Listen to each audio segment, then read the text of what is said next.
Hello students, गणितपुर channel में आपका स्वागत। मैं योगेंद्र बहादुर सिंह। मिशन हमारा है 13 तुझको अर्पण। इसी के अंतर्गत ये वीडियोस आपको दिए जा रहे हैं।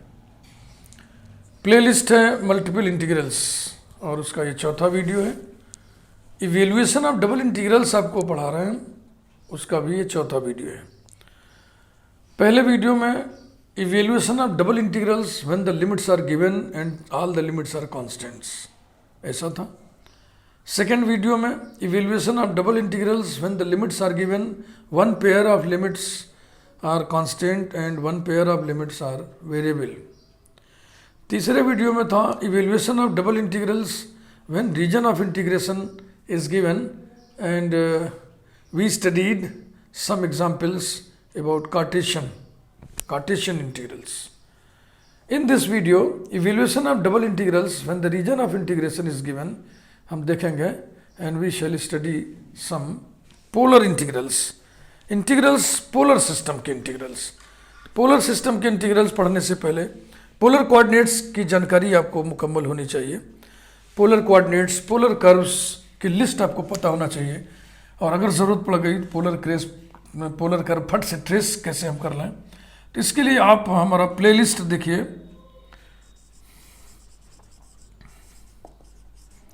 प्लेलिस्ट का टाइटल है curve tracing.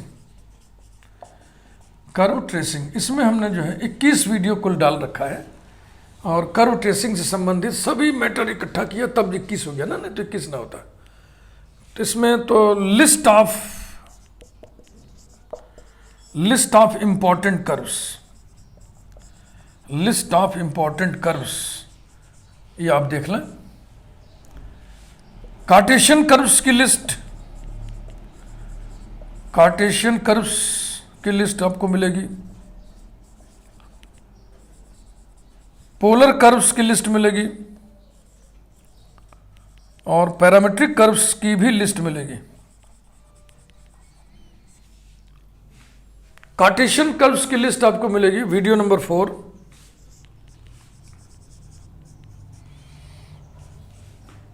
This will B video number 5 and this is contained in video number 6।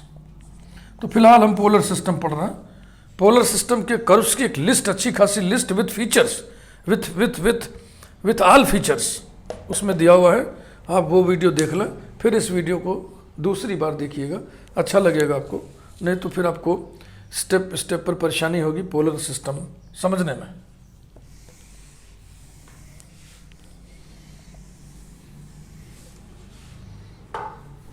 Examples हम क्रम से डाल रहे हैं। अब तक कुल 11 एग्जाम्पल्स मैं आपको बता चुका हूं। आओ देखें example number 12। To evaluate double integral r square d theta dr over the area of the circle,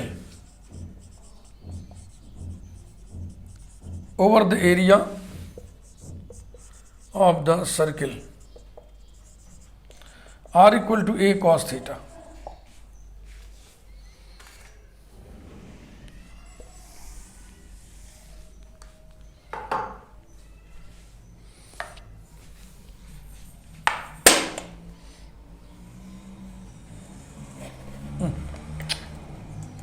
बड़ा चिकना बोर्ड।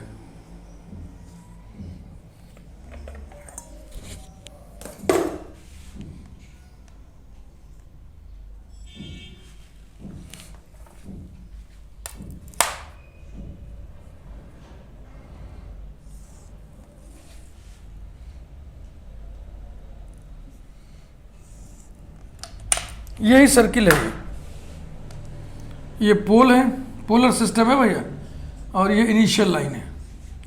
इस लाइन के equation theta equal to pi by 2 और इस लाइन के equation theta equal to 3 pi by 2 या theta equal to minus pi by 2। इसका equation हमने लिखना क्योंकि उसकी जरूरत हमें नहीं पड़ेगी।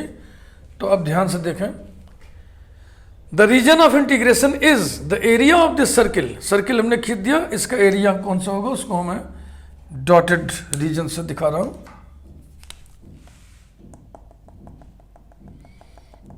शेडेड कर दे रहा हूँ, ऐसे जो भी समझिए। This is the region of integration. तो क्वेश्चन को ध्यान से पढ़ना, कर्व को खींचना, रीजन ऑफ इंटीग्रेशन को आइडेंटिफाई करना, इतना काम कर लिया हमने। अब हम स्ट्रिप लेंगे, जैसे कार्टेशियन में आपको कल बताए थे ना पिछले वीडियो में। कार्टेशियन सिस्टम में दो ही प्रकार के स्ट्रिप्स होते हैं, या तो स्ट्रिप वर्टिकल होगी या तो स्ट्रिप हॉरिजॉन्टल होगी। अगर स्ट्रिप वर्टिकल होगी तो इससे लिमिट्स के दो पेयर्स हम कैसे निकालते हैं? एक पेयर तो ऐसे निकलता है एक्सपेंड करके। वर्टिकल स्ट्रिप को इतना एक्सपेंड करिए कि पूरा रीजन इन बिटवीन आ जाए। ऐसी स्थिति में ये जो दो बाउंडिंग लाइंस हैं, इनके इक्वेशंस लिमिट्स का एक पेयर देगा आपको। दूसरा पेयर मिलता है इनके सिरों से, एंड्स से। वर्टिकल स्ट्रिप के दो एंड्स होते हैं, लोअर एंड अपर एंड। तो फिर लिमिट कैसे लिखते हैं, सुनना ध्यान से।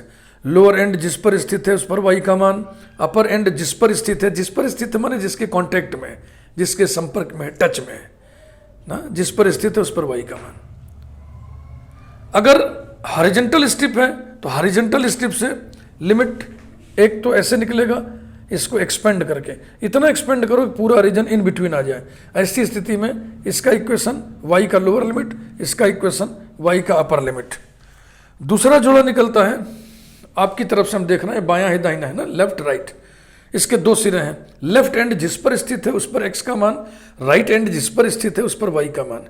लेकिन पोलर सिस्टम में स्ट्रिप ना तो वर्टिकल ली जाती है ना तो हॉरिजॉन्टल ली जाती है। इसमें जो स्ट्रिप ली जाती है उसको हम कहते हैं स्वीपिंग स्ट्रिप। ऐसी स्ट्रिप हम लेते हैं और ये स्वीप करती है ऐसे ना, ऐसी स्ट्रिप पतली सी है, बहुत स्लिट, ऐसे स्वीप करेगी, इतना स्वीप करेगी पूरा एरिया इन बिटवीन आ जाए। तो एक बाउंड्री ये हो जाएगा, एक बाउंड्री ये हो जाएगा।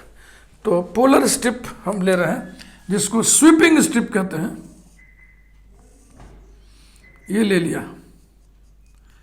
इसके बाद देखो स्वीपिंग स्ट्रिप, पोलर स्ट्रिप की कुछ खासियतें समझ लीजिए कि इस स्ट्रिप का एक सिरा, एक एंड हमेशा पोल पर फिक्स्ड होता है। एक सिरा हमेशा पोल पर फिक्स्ड होता है और दूसरा सिरा, जिसको छोर कह सकते हो तुम, एक्सट्रीमिटी इंग्लिश में बोलते हैं, वही मूव करेगा। तो पहले तो ये सोच लो कि ऐसे कितने स्ट्रिप तुम बना सकते हो। बहुत सारी स्ट्रिप बना सकते हो ना, बहुत सारी स्ट्रिप बना सकते हो। हर स्ट्रिप का लोअर एंड पोल पर फिक्स रहेगा, लेकिन हर स्ट्रिप का अपर एंड वो मूव करेगा, वो कर्व पर होगा। तो ये भी चेक कर लेना है कि ये जो छोर है ये हमेशा एक ही ट्रैक पर होना चाहिए। अभी तो आपको दिख रहा है एक ही ट्रैक पर है, आगे चल के आपको ऐसे भी क्वेश्चंस मिलेंगे जहाँ पे ट्रैक चेंज होता है। बहरहाल फिर अब इससे हम लिमिट्स के दो जोड़े दो प्रकार से लिखते हैं। पहला पेयर लिमिट का आपको मिलेगा, इसको एक्सपेंड करके, इसको इतना एक्सपेंड करो, ये मान लो ऐसे है, इस तो ना इतना एक्सपेंड करो पूरा रीजन इन बिटवीन हो जाए। तो एक सिरा यहाँ खींच के आएगा ऐसे, और एक सिरा एक्सपेंड इधर एक्सपेंड करेंगे, बुहारेंगे, स्वीप करेंगे, एक्सपेंड करेंगे मत बोलो, स्वीप करेंगे ऐसे, स्वीपिंग करके यहाँ। तो नीले वाले ब्लू पेन का इक्वेशन और ब्लैक पेन का इक्वेशन, ये दो बाउंडिंग लाइंस हैं, इनके इक्वेशंस आपको लिमिट के का एक जोड़ा देगा, लिमिट्स का एक पेयर। समझ रहे हैं? ये स्ट्रिप का ये सिरा है ना, इसको स्वीप करके यहाँ ले आए, और स्ट्रिप का दूसरा सिरा ये, इसको स्वीप करके यहाँ ले आए। तो यही चीज़ है, कंसेप्ट वही है कि स्ट्रिप को इतना स्वीप कराइए कि पूरा रीजन इन बिटवीन आ जाए। समझ रहे हैं ना? ऐसे तो एक बाउंडिंग लाइन ये हो गया, एक बाउंडिंग लाइन ये हो गया, दोनों के इक्वेशंस। तो इसका इक्वेशन थीटा इक्वल टू π/2, इसका इक्वेशन थीटा इक्वल टू 3π/2 होता है जब इधर से इसे मूव करते हुए लाएंगे, है ना। लेकिन अगर इसी को हम उल्टा मूव करके आए, क्लॉकवाइज रोटेशन को नेगेटिव रोटेशन कहते हैं, anti clockwise rotation positive rotation लिया जाता है। तो अगर हम इस इनिशियल लाइन को एंटी क्लॉकवाइज रोटेट करें नेगेटिव डायरेक्शन में, तो कितना इधर एंगल बनेगा, θ/2 नेगेटिव सेंस में। तो इसी लाइन का इक्वेशन थीटा इक्वल टू -π/2 भी होता है। तो थीटा की लिमिट हो गई -π/2 π/2। अब आप कहेंगे सर π/2 3π/2 क्यों नहीं ले रहे हो? इसलिए नहीं ले रहे हैं क्योंकि -π/2 π/2 लेने में हम डेफिनेट इंटीग्रल की प्रॉपर्टीज वगैरह लगा सकते हैं, ठीक। और अगर 3π/2 के पेज फंस जाएगा तो फिर वेलिस फार्मूला भी नहीं लग पाएगा, डेफिनेट इंटीग्रल की प्रॉपर्टीज भी नहीं लग पाएगा। तो ये सब स्किल होता है, और ये स्किल अभ्यास से आता है।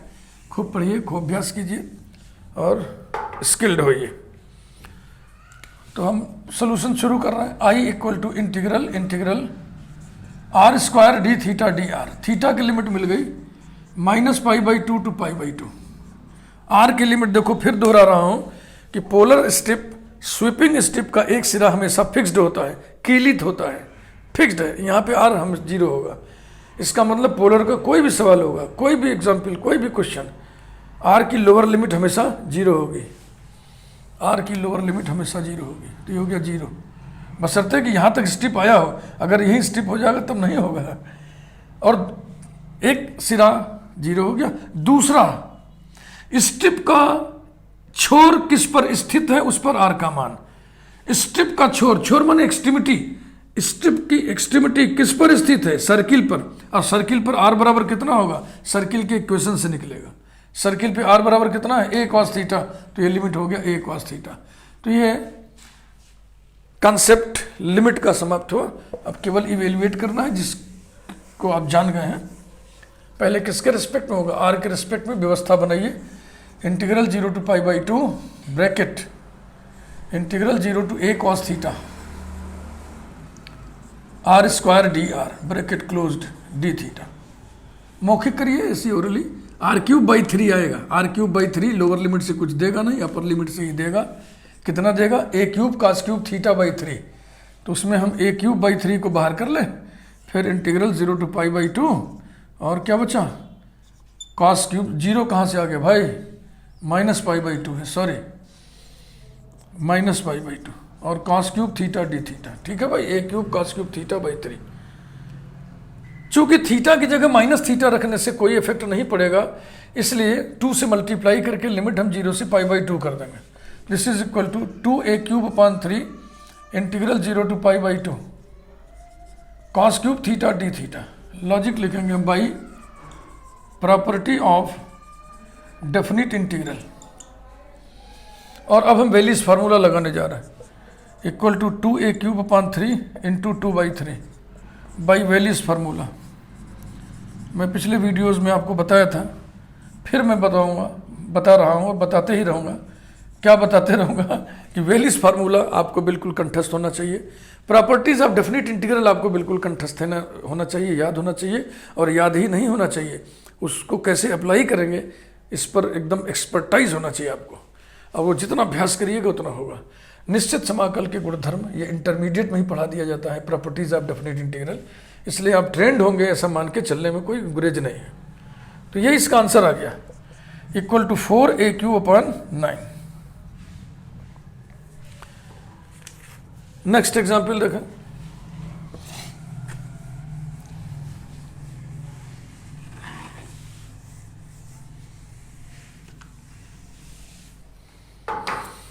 Example 13.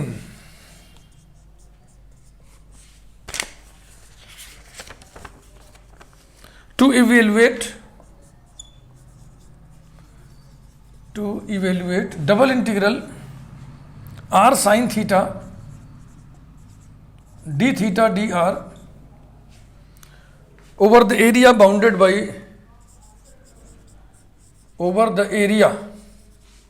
of the cardioid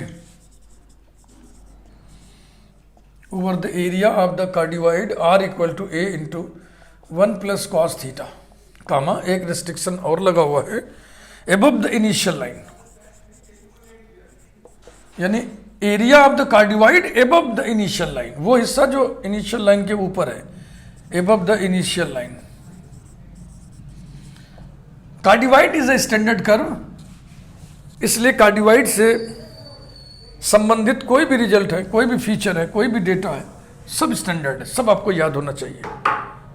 फिर मैं यही बोलूँगा कि हमारी प्लेलिस्ट देखिए, कर्व ट्रेसिंग हेडिंग से, टाइटल से है प्लेलिस्ट, उसमें आप वीडियो नंबर 5 देखिए, कर्व्स, पोलर कर्व्स दिए हुए हैं। तो अब कार्डियोइड बनाइए।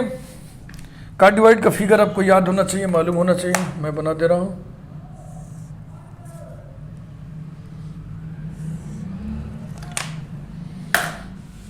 इनिशियल लाइन के अबाउट सिमेट्रिकल होता है, पोल पर टेंजेंट होता है थीटा इक्वल टू पाई, ये इनिशियल लाइन है, इसके अबाउट सिमेट्री होती है। ये पोल है, पोल पर टेंजेंट होता है थीटा इक्वल टू पाई, यही है कार्डियोइड। तो कार्डियोइड का जो एरिया है उसमें भी वो हिस्सा जो इनिशियल लाइन के ऊपर पड़ता है वही है रीजन ऑफ इंटीग्रेशन। तो मैं उसे शेडेड कर दे रहा हूं। This is the region of integration, area of the cardioid above initial line. ये हो गया। तो कर्व को खींचना, रीजन ऑफ इंटीग्रेशन को आइडेंटिफाई करना, ये पहले स्टेप का काम है। दूसरा स्टेप, इस रीजन ऑफ इंटीग्रेशन में पोलर स्ट्रिप लेना, माने स्वीपिंग स्ट्रिप लेना। पोलर स्ट्रिप स्वीपिंग स्ट्रिप होती है, ये एक्सपेंड नहीं करती है, ये स्वीप करती है। इस स्ट्रिप की सबसे बड़ी खासियत क्या है कि इसका एक सिरा हमेशा पोल पर फिक्स्ड होता है और दूसरा सिरा कर्व पर मूव करता है। जब इसको ऐसे स्वीप कराओगे तो ये वाला जो सिरा है ये ऐसे मूव करेगा ना, ये ऐसे। तो इसको इतना स्वीप कराइए पूरा रीजन बीच में आ जाए। तो ऐसे ये वाला हिस्सा यहाँ खींच के लाना पड़ेगा और ये वाला हिस्सा ऐसे ऐसे ऐसे ऐसे ऐसे ऐसे ऐसे कहाँ तक। ये कर्व्ड पोर्शन है ना, तो इसको बाउंड कौन करेगा? जो टेंजेंट होगा। तो एक ये खींच के यहाँ आ गया, ये बाउंडिंग लाइन हो गई, इसका इक्वेशन थीटा इक्वल टू 0। और ये वाला ऐसे आ गया, ये बाउंडिंग लाइन हो गई, इसका equation theta equal to pi. तो थीटा के लिमिट क्लियर हो गई भाई, 0 to pi. Start. I equal to integral, theta की लिमिट हो गई 0 to pi, integral r sine theta d theta d r. R की लिमिट, आर देखो स्ट्रिप का एक सिरा हमेशा पोल पर फिक्स्ड होता है, तो यहाँ पे आर इक्वल टू 0 कर दो। एक सिरा घूम रहा है किस ट्रैक पर? कार्डियोइड पर। कार्डियोइड पर आर बराबर कितना है? कार्डियोइड पर आर का मान है a into 1 plus cos theta. ये ऐसे लिमिट लिखते हैं। इसके बाद इवेल्युएट आइए करें। पहले किसके रेस्पेक्ट में करना है? आर के रेस्पेक्ट में व्यवस्था बनाइए। Integral 0 to pi sine theta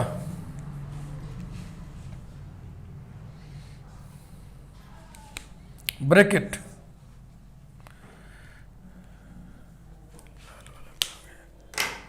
ये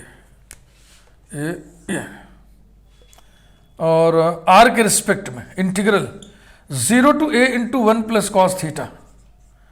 इंटीग्रेंड है r, indicator d r, bracket closed. और क्या लिखना है? D theta.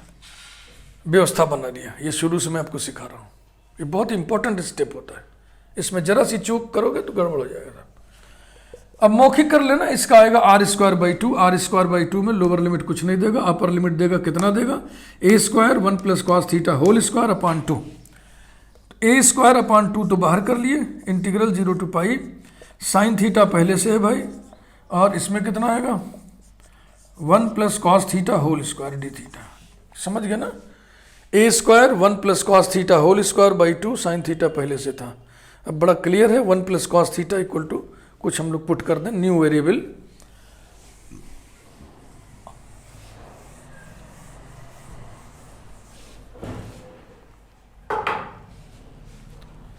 Putting 1 plus cos theta equal to t, so that minus sine theta d theta equal to d t, यानी कि sine theta d theta equal to minus d t. We get I equal to minus integral, अच्छा a square by 2 पहले से है और minus हमने ये वाला लगा दिया। लिमिट चेंज कर ले। लिमिट कैसे चेंज होती है? ये जो प्रतिस्थापन वाला संबंध है, ये जो सब्सटीट्यूशन वाला रिलेशन है, यहीं से। पुरानी लिमिट थीटा में है, नई लिमिट टी में चाहिए, तो थीटा के ये मान 0 पाई रख करके इसमें टी का मान निकाल लेते हैं।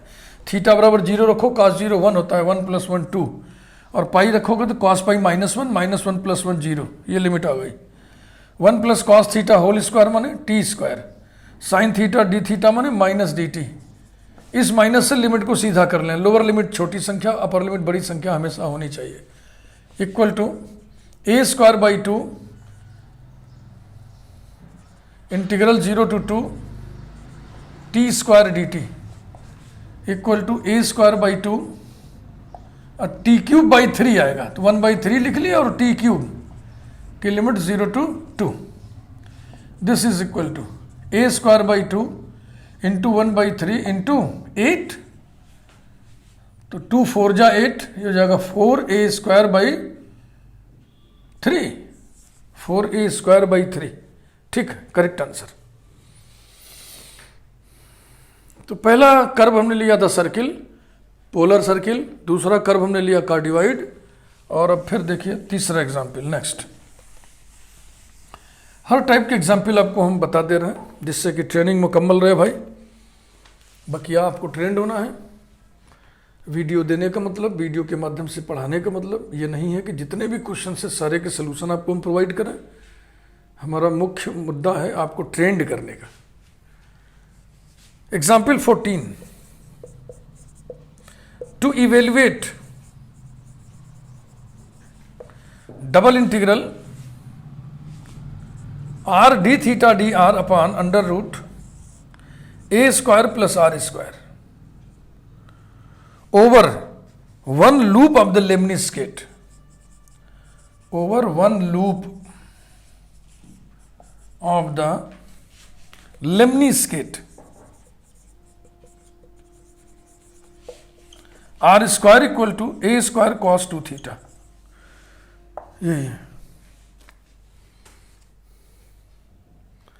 लेमनिस्केट एक स्टैंडर्ड कर्व है, फिर वही बात दोहरा रहा हूं मैं। इस कर्व से संबंधित सभी डेटा स्टैंडर्ड डेटा है, वो सब आपको याद होना चाहिए। लेमनिस्केट के पास 2 इक्वल साइज के लूप्स होते हैं। सिर्फ एक ही लूप के एरिया लिखना चाहिए था ना, over area of one loop, लेकिन नहीं लिखा हुआ है। यह है कि अंडरस्टूड है, क्योंकि जब हम डबल इंटीग्रल को इवेल्युएट करते हैं तो हम कर्व पर इवेल्युएट नहीं करते हैं, हम कर्व के द्वारा बाउंडेड एरिया पर इवेल्युएट करते हैं। इसलिए ऐसी थोड़ी कंजूसी बरती जाती है लिखने में, क्योंकि ये जो लिखा गया है मैथमेटिक्स जानने समझने वालों के लिए लिखा गया है। तो इसलिए ये बात तय है कि जो मैथमेटिक्स जानने समझने वाला है वो इस चीज़ को समझेगा। तो अब आइए हम पहले फिगर बनाएं। लेमनिस्केट, लेमनिस्केटस,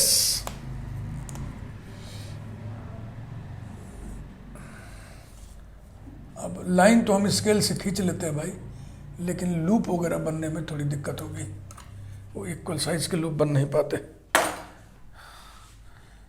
एक लूप इधर बनेगा, इसी शेप एंड साइज का एक लूप इधर बनेगा।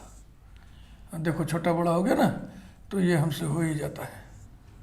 वैसे फेयर पे बनाते समय नाप तोल के हम बनाते हैं तो बढ़िया बनता है। ये पोल है, ये इनिशियल लाइन हो गया, ये लाइन θ = π/2 हो गया। बस कुछ लिखने की जरूरत नहीं है।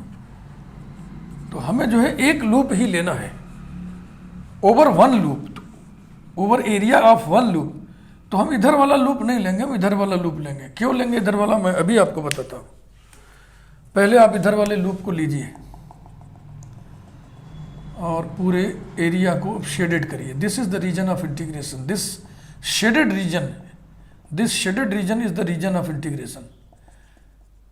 ठीक, अब ये स्टैंडर्ड रिजल्ट है, स्टैंडर्ड कर्व का स्टैंडर्ड रिजल्ट कि इस लूप के लिए पोल पर 2 टेंजेंट होते हैं।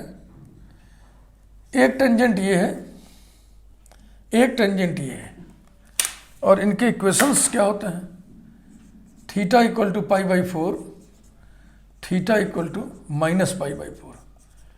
इसलिए इसको लिया कि minus alpha two alpha type की लिमिट मिल गई, जिसमें हम डेफिनेट इंटीग्रल की प्रॉपर्टी वगैरह लगा सकते हैं। इधर आप लोग हैं तो इसका इक्वेशन बहुत अटपटा सा आएगा, इसका इक्वेशन बहुत अटपटा सा आएगा। इसका इक्वेशन कितना आएगा? π/4 में पाई और जुड़ेगा, 5π/4। इसीलिए हम इस लूप को ले रहे हैं। फिर क्या करेंगे, हम पोलर स्ट्रिप लेंगे।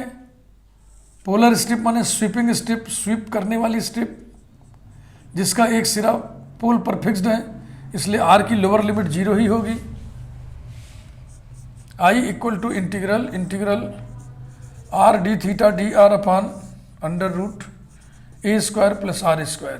r की लोअर लिमिट 0। r की अपर लिमिट कैसे निकलेगी? ये जो एक्सट्रीमिटी है वो जिस पर मूव कर रहा है, जिस पर है स्ट्रिप का ये सिरा जिस पर स्थित है, उस पर r का मान किस पर स्थित है? कर्व पर स्थित है। कर्व पर r कितना होगा? कर्व के इक्वेशन से निकलेगा, तो r कितना होगा? a under root cos 2 theta, ये होगा। फिर रही बात थीटा की लिमिट, सो आपको साफ साफ दिख रहा है ना। इस स्ट्रिप को इतना एक्सपेंड करिए, इतना एक्सपेंड करिए कि पूरा रीजन बीच में आ जाए, ये इतना एक्सपेंड करना होगा। तो एक बाउंडिंग लाइन हो गया ये ब्लू पेन, एक बाउंडिंग लाइन हो गया ब्लैक पेन। इसका इक्वेशन थीटा इक्वल टू π/4, इसका इक्वेशन थीटा इक्वल टू -π/4। तो थीटा की लिमिट साफ साफ हो गया, -π/4 टू π/4। बस फिगर बनाया, रीजन को आइडेंटिफाई किया, पोलर स्ट्रिप लिया, उससे लिमिट्स के 2 पेयर्स लिख दिया। अब इसको इवेल्युएट करना है। इवेल्युएट करने में आप उस्ताद हैं। पहले किसके रिस्पेक्ट में करेंगे? आर के रिस्पेक्ट में। व्यवस्था बनाइए, equal to integral -π/4 to π/4 bracket integral 0 to a under root cos 2 theta r dr upon under root a square plus r square bracket बंद और d थीटा। नंबर 1, इस इंटीग्रल को मौखिक हम लिख सकते हैं, लेकिन आप हो सकता है ना लिख पाए, इसलिए जो लिख पाए वो डायरेक्ट लिख दे, जो नहीं लिख पाए वो अलग से कर ले। माना I1 बराबर integral r upon under root a square plus r square dr, बिना लिमिट के ले लिए, आप चाहो तो लिमिट के साथ ले लो। तो अब क्या करें इसमें हम? जैसी इच्छा, putting a square plus r square equal to t square, so that 2r dr equal to 2t dt, 2 cancel हो गया दोनों तरफ, we get I1 equal to integral r dr की जगह t dt upon under root t square माने t equal to integral dt equal to t, और t माने under root a square plus r square. यही indefinite integral किया हमने। अब इसको यहाँ पे आइए, लिमिट मत ले लें,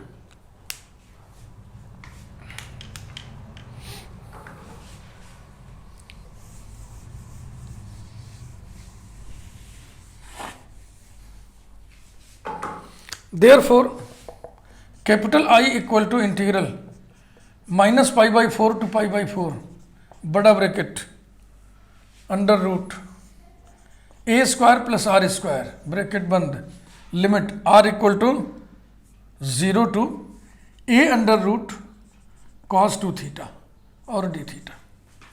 ठीक समझ गया ना आप कैसे क्या हो रहा है?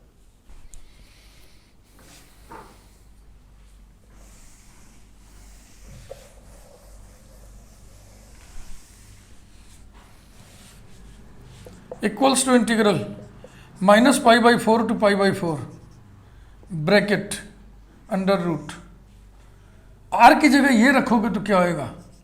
a square plus a square cos 2 theta, फिर माइनस अंडर रूट, r की जगह 0 रखोगे तो क्या होएगा? a square bracket closed d theta. देखो a स्क्वायर इसमें कॉमन निकलेगा ना, a बन के यहाँ भी, तो उस a को ही बाहर कर दिया हमने। a integral -π/4 to π/4 bracket under root क्या बचा? 1 प्लस cos 2 थीटा और -1 d theta equal to a integral -π/4 to π/4 bracket 1 plus cos 2 theta की वैल्यू कितनी होगी? 1 प्लस cos 2 थीटा की वैल्यू कितनी होगी? 2 cos square theta -1 d theta.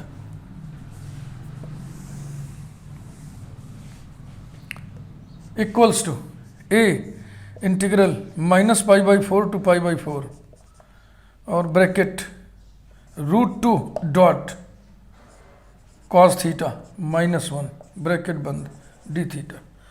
Definite integral की प्रॉपर्टी लगाइए। इस पूरे इंटीग्रैंड में थीटा को माइनस थीटा से रिप्लेस करने पर कोई असर नहीं पड़ेगा, इसलिए 2 से मल्टीप्लाई करके लिमिट को हम कर देंगे 0 to π/4। So this will be 2a integral 0 to π/4 bracket √2 dot cos theta -1 d theta.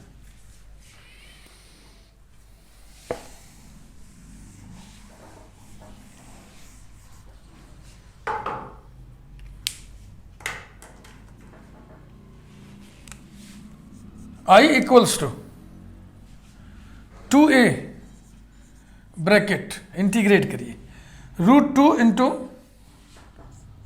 Sign theta minus theta limit 0 to π/4। 0 से तो कुछ आएगा नहीं, साइन 0 0 यहाँ 0 हो जाएगा, ठीक है ना, केवल यही अपर लिमिट रखना है। 2a into √2 into sine π/4 minus π/4 equals to 2a √2 into 1/√2 minus π/4 equals to 2a into 1 minus π/4। बस यही आंसर हो गया, इसको और क्या कर लेंगे, आंसर मिला लें। 2a ब्रैकेट में 1 minus π/4, yes it is correct answer. तो ये आज के वीडियो में आपको ट्रेनिंग दी गई पोलर इंटीग्रल्स को इवेल्युएट करना जबकि लिमिट्स ऑफ इंटीग्रेशन न दिया हो बल्कि रीजन ऑफ इंटीग्रेशन दिया हो। तो कैसे हम रीजन को आइडेंटिफाई करेंगे, कैसे फिर हम स्वीपिंग स्ट्रिप लेंगे और फिर कैसे स्वीपिंग स्ट्रिप से हम लिमिट्स के 2 पेयर्स निकालते हैं और फिर कैसे इवेल्युएट करते हैं। वीडियो को लाइक करिए, थैंक यू वेरी मच। अगले वीडियो में हम आपको बताएंगे evaluation of triple integrals, evaluation of triple integrals. Thank you.